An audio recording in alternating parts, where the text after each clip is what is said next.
Hello, my name is Jutta Croll. I'm Managing Director of Stiftung Digitale Chancen, Digital Opportunities Foundation, a German-based NGO working on overcoming the digital divide.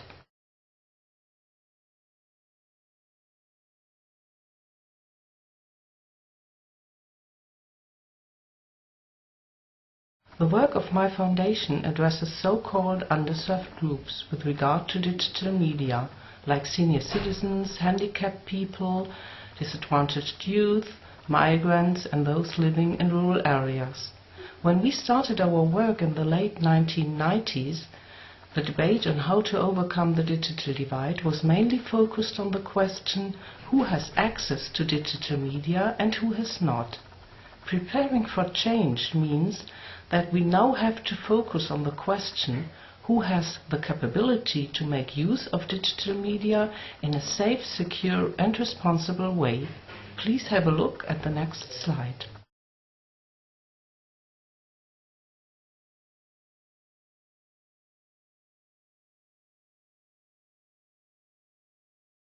When in the late 90s Dieter Barke, a German professor of media education, developed the concept of media literacy, he defined 4 dimensions: media criticism, media use, media knowledge and media design.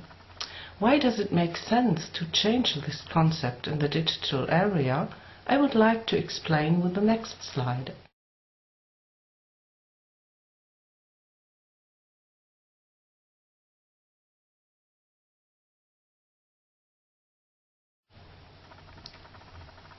When Dieter Barke published the description of the 4 dimensions, the Internet had just started its successful way into the consumer's households.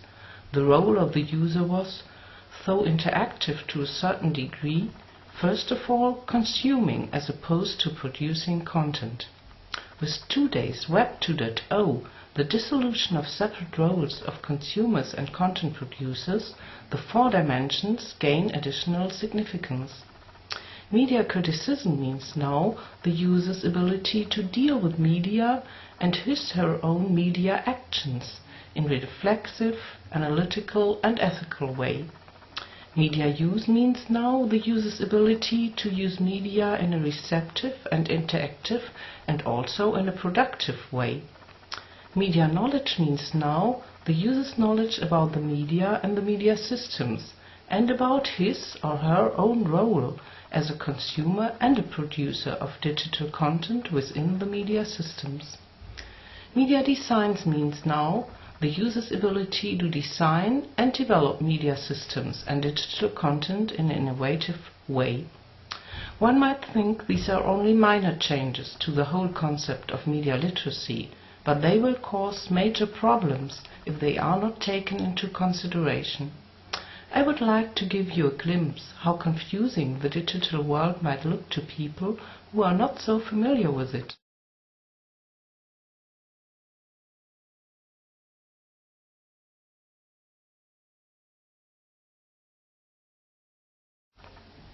Have you ever traveled the digital world with a map like that?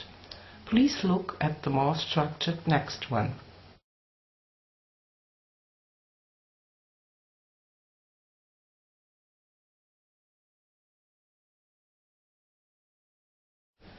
On this slide you have seen several applications that are quite common today: social community networks like Facebook, exchange platforms like Flickr, weblogs, multi-user games, ratings like Wipe, map applications and online collaboration. What they all have in common is the dissolution of the previously separated roles of producers and consumers of content.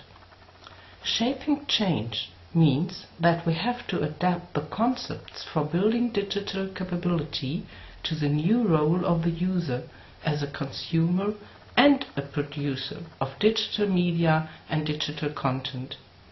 Digital capability means, to our opinion, the ability to make use of digital media in a safe, secure and responsible way, paying respect to human rights and ethical values.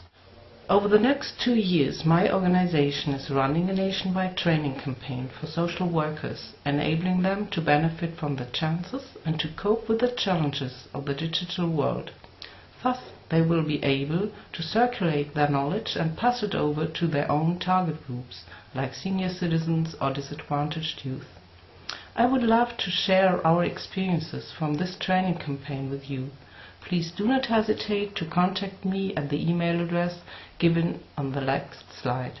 Thank you for your attention and thank you for the invitation to speak to you. Thank you very much.